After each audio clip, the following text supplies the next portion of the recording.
Welcome to Tracing Immigrant Origins. We'll be discussing some of the steps you can take to learn more about your immigrant ancestors.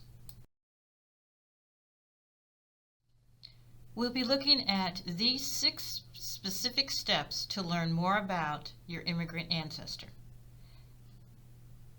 We'll be looking at family sources, previous research, U.S. records, immigration and immigration records, naturalization records, and relatives and neighbors, or what we call the FAN principle. F-A-N stands for friends or family, associates, and neighbors. The first one we're going to look at is searching family sources.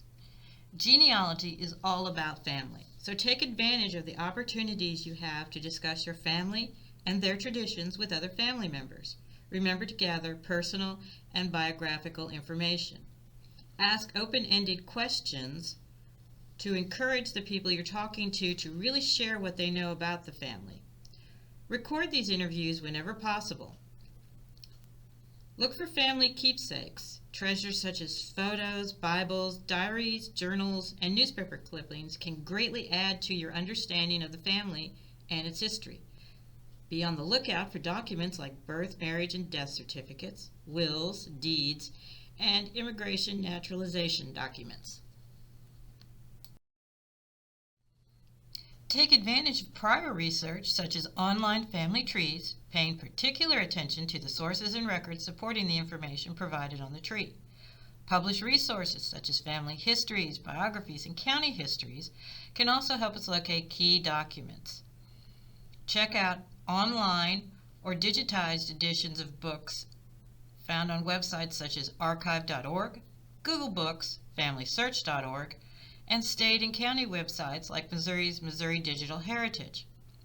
Periodicals published by genealogical and historical organizations can be an invaluable resource.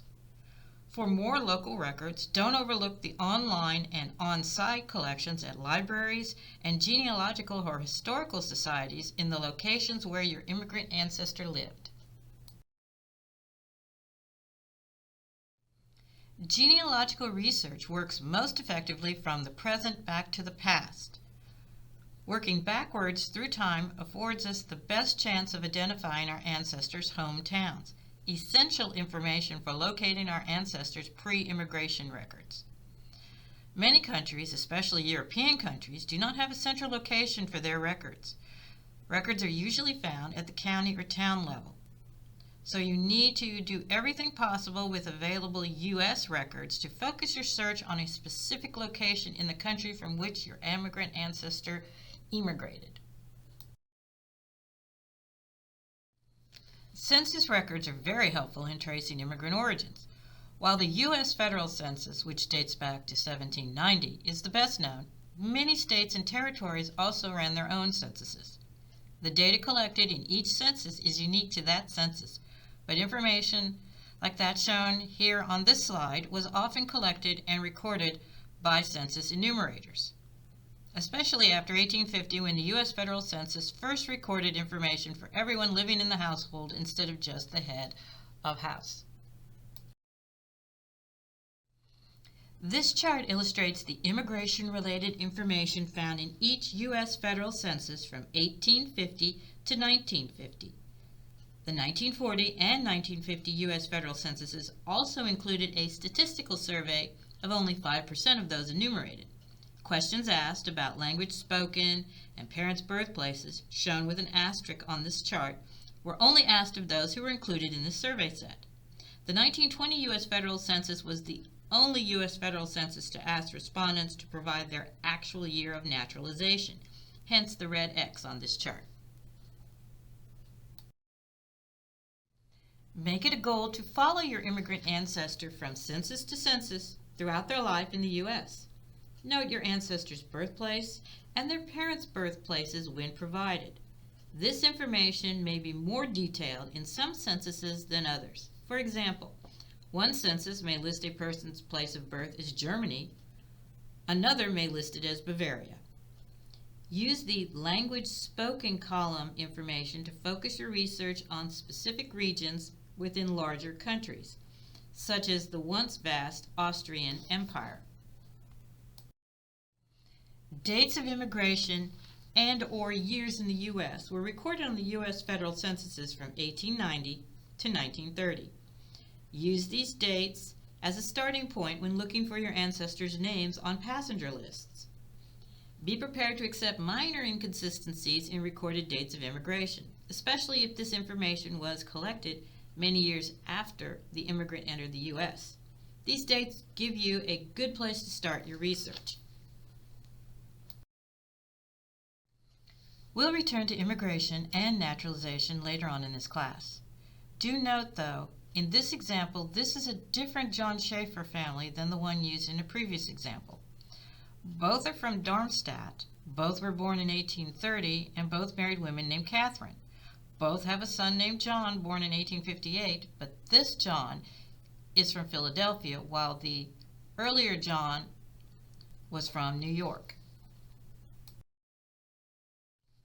Military records include draft and registration records, service records, and post-service records. All men living in the U.S. were required to register for the draft for both the World War I and World War II. World War II draft registrations asked for the exact place of birth. Some World War I registrations, like the one shown here, also asked for the exact date of birth. World War I draft was done in 3 registrations. The second registration, the 5th of June 1918, was for men born between the 6th of June 1896 and the 5th of June 1897, and requested the father's place of birth. Military draft records include those who served and those who were drafted but never called to service. Men and women who enlisted or were already in the service at the time of the draft will not have draft records. Service records can include name, residence, birth information, physical description, and discharge dates. Post-service records can include discharge papers and veterans' benefits. The web address for NARA's Genealogy and Military Records and other websites mentioned in this class are listed on a slide near the end of this presentation. Newspaper articles and obituaries can also be an excellent source of information for immigrant ancestors. Check for clues such as employer and membership in a fraternal organization, obituaries of the immigrant's spouse and children. Search all local newspapers, including papers published for specific populations like ethnic, religious, and trade papers. Chronicling America at chroniclingamerica.loc.gov has free access to searchable newspapers back to 1777, and it provides an option for searching by ethnicity. Contact the local library in the community where your ancestor lived to learn more about their newspaper collection. Other types of records to look for include vital records such as birth, marriage, and death records, church records, cemetery records, and probate records. In genealogy, original records are almost always preferred to transcriptions. Cemetery records, however, may be an exception, since some published cemetery records were compiled before tombstones became less readable due to weathering and other natural factors. When looking for immigrant records, look for both the incoming or immigration records and any immigration records that might have been generated in your immigrant ancestors' homeland when they left for America.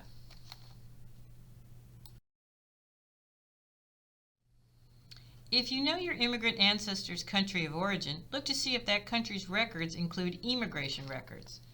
Records such as documents granting permission to immigrate, passports, etc., vary greatly in their availability. If you locate an immigration record, it will most likely be written in the native language of that country. In 1820, the U.S. government passed the Steerage Act, which required ship captains to report a list of passengers and demographic information to district collectors. Prior to 1890, individual states processed immigrants into the United States. For example, Castle Garden served as the New York State Immigration Station from 1855 to 1890. The Immigration Act of 1891 excluded those suffering from quote, loathsome or contagious diseases, unquote, and provided for medical examinations. Castle Garden was not set up to handle the large influx of immigrants leading up to the 1900s, so the federal government established Ellis Island, which became the major port of entry in New York from 1892 till it closed in 1954. Other major ports of immigration from the early 1880s to the mid-1900s include Baltimore, Boston, Philadelphia, and New Orleans, plus the ports of Charleston, Galveston, and San Francisco. The Passenger and Immigration List Index, otherwise known as the PHLBIS, is a multi-volume index to publish records that include the names of over 4.5 million immigrants who entered the U.S. and Canadian ports from the 1500s through the 1900s. Many libraries, including the Midwest Genealogy Center, have hard copies of these volumes, and Ancestry also contains this information.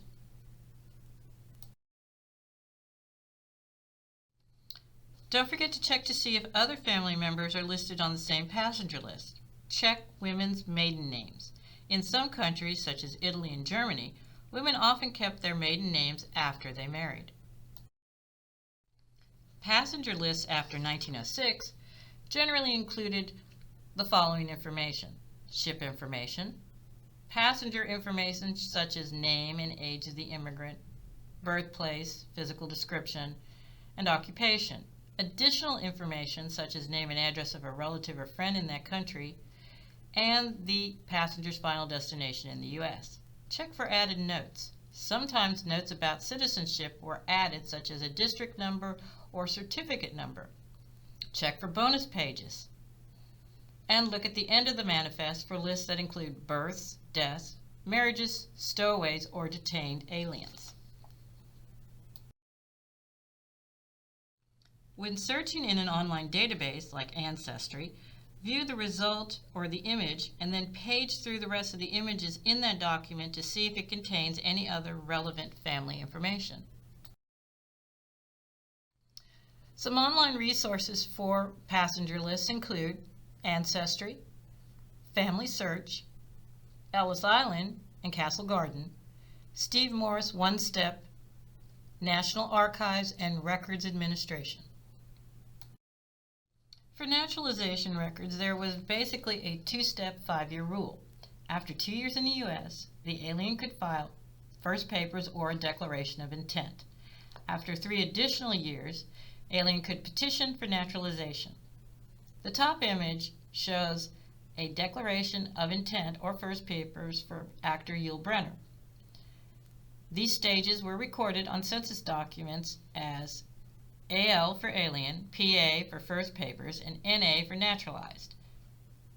Prior to 1906 and the creation of the Immigration and Naturalization Service, now called the U.S. Citizenship and Immigration Service, early naturalizations could have been processed in any federal, state, county, or municipal court.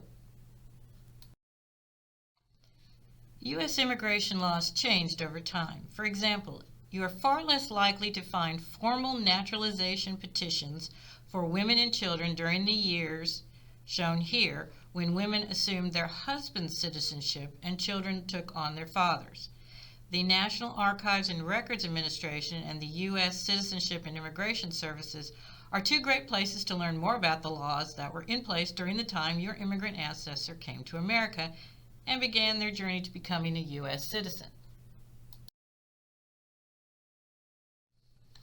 Immigrants often traveled together and settled in neighborhoods with others who shared their religion and culture. Immigrants with entry-level skills and those who spoke limited English often settled in older urban communities. As these newcomers fine-tuned their skills, they often moved to other neighborhoods. If you hit a brick wall in your search for your immigrant ancestor, try tracing the paths of known relatives and neighbors. Remember not to overlook the records of heritage societies and fraternal organizations that might provide information on an application or produce newsletters or periodicals with articles of use to your family research. Here are the web addresses not provided on the earlier slides. This list represents only a small portion of the online resources available for researching immigrant ancestors. We'd like to thank everyone for joining us for the Tracing Immigrant Origins. Please take a moment to note the Midwest Genealogy Center contact information and feel free to let us know what we can do to help you and your genealogy research in the future.